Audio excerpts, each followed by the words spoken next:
Choix de votre autorité de certification, un enjeu crucial de votre sécurité sur le web. Internet est désormais omniprésent à travers toute une palette d'applications grand public et professionnelles.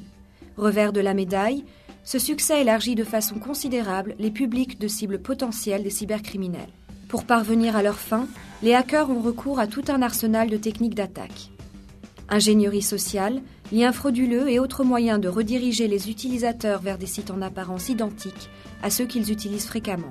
Incitation à révéler des informations confidentielles qui pourront ensuite être exploitées à des fins frauduleuses. Usurpation d'adresse IP, spoofing, qui permet aux cybercriminels d'envoyer des emails en votre nom à partir de votre domaine ou d'espionner vos communications.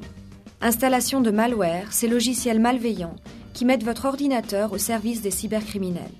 Ces techniques peuvent également servir à compromettre la sécurité des systèmes de messagerie interne des entreprises, ce qui les rend vulnérables aux actes d'espionnage industriel.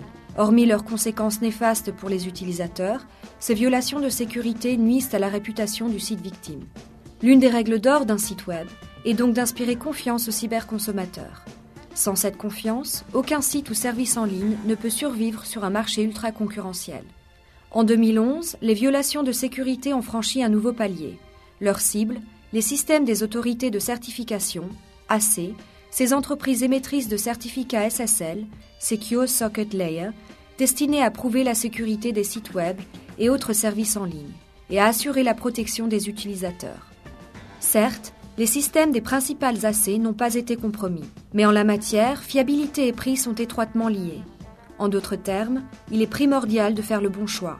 Les certificats SSL utilisent un système de clés publiques et privées pour établir une connexion sécurisée entre votre ordinateur et les serveurs d'un site web.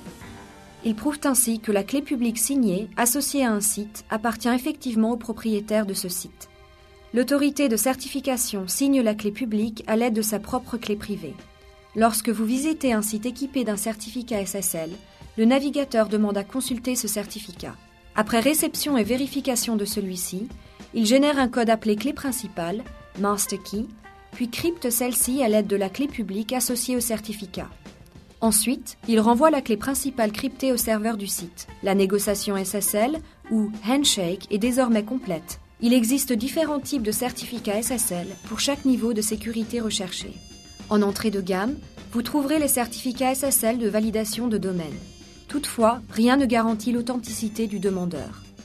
Dans le cas d'un certificat SSL avec authentification intégrale, l'AC doit authentifier l'entreprise et vérifier 1.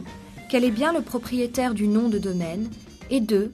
Que le demandeur est autorisé à effectuer une demande de certificat au nom de l'entreprise en question.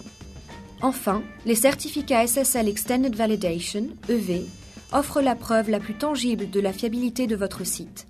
Ils indiquent à l'internaute non seulement que le certificat a été émis au terme de vérification approfondie, mais aussi que l'autorité émettrice a elle-même été soumise à un audit indépendant.